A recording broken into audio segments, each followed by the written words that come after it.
Hello, and welcome to Smells Like 90s Rock. This week's episode is the Juneteenth Special. Technically, yeah, I mean, if you want to get technical, it's June 20th at this point, but it's still Juneteenth, sort of.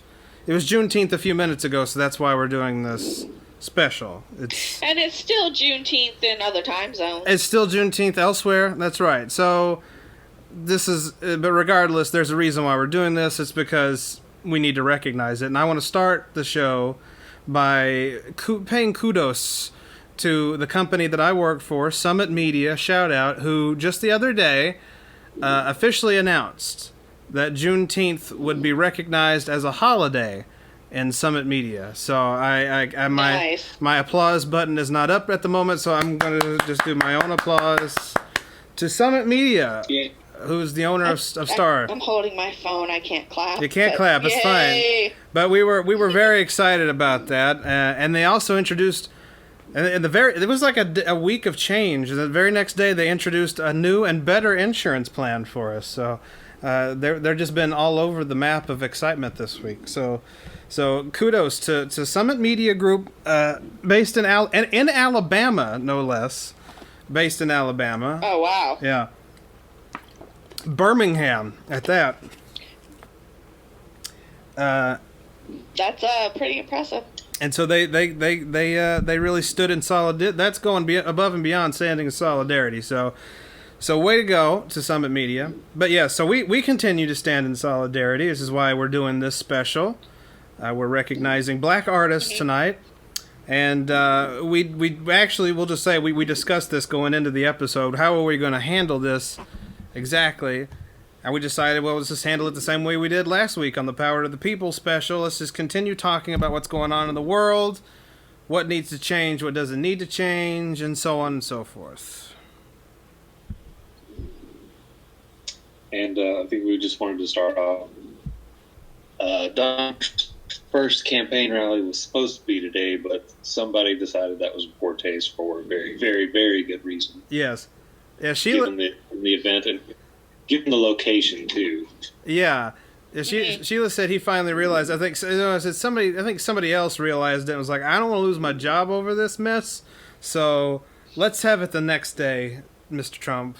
Well, originally, when reporters asked him about it, he said, well, we didn't do it intentionally, but really, my rallies, they're like a celebration. So my rallies can be a celebration of Juneteenth. And in Tulsa, where you had one of the worst race genocides in this country, was where he was having his rally. And he was like, it'll be a celebration. That's not... The man. He doesn't exactly know what celebration means, does he? No, and he didn't, I think, really know what Juneteenth was.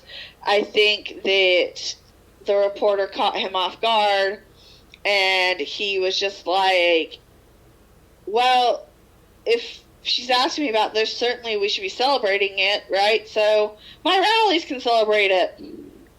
I'm pretty sure he had no idea what it was. I don't either. Okay. Yeah. I was just resting my eyes. You're good. We're back. But no, yeah, he didn't know what it was, and it's just so. It just goes above and beyond in showing his conceitedness. What's the word I'm looking for? Arrogance. That he would think that anybody would want to celebrate the freedom of slaves with his campaign rally. Well, I mean, I think that it makes sense that he thought that was true because one of his defenses for Trump versus Romney, because, Romney came out with the Black Lives Matter movement, was that Trump received 8% of the black vote and Romney only received 6% of the black vote.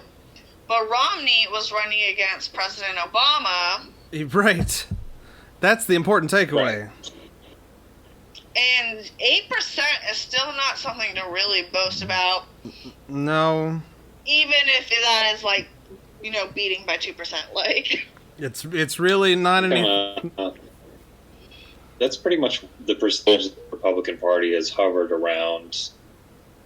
Like, basically, they tend to hover like just under 10% historically since Goldwater.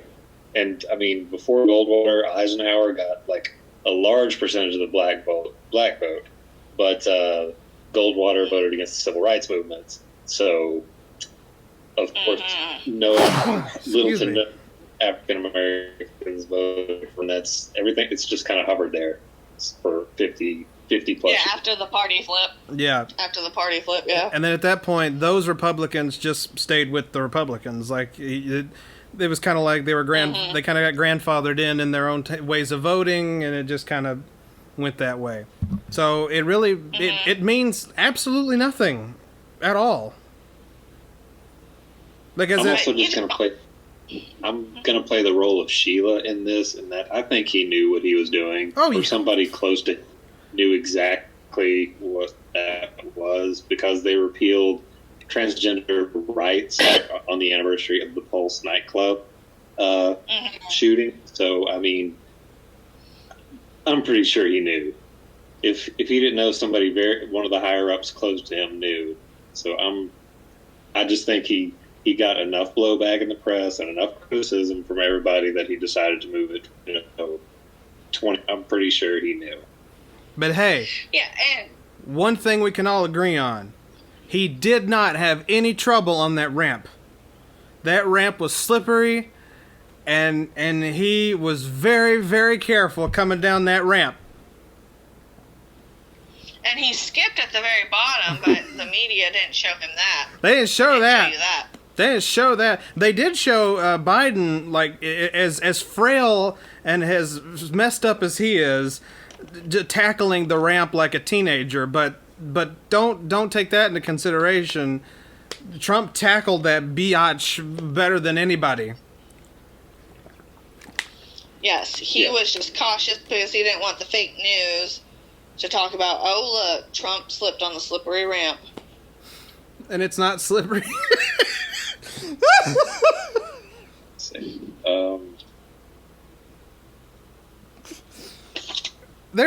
I've had moments of that, just outbursts of like insane asylum laughter, just thinking about what's going on in the world. I quickly recover, but it's been a minute. It's been a few days, let me tell you.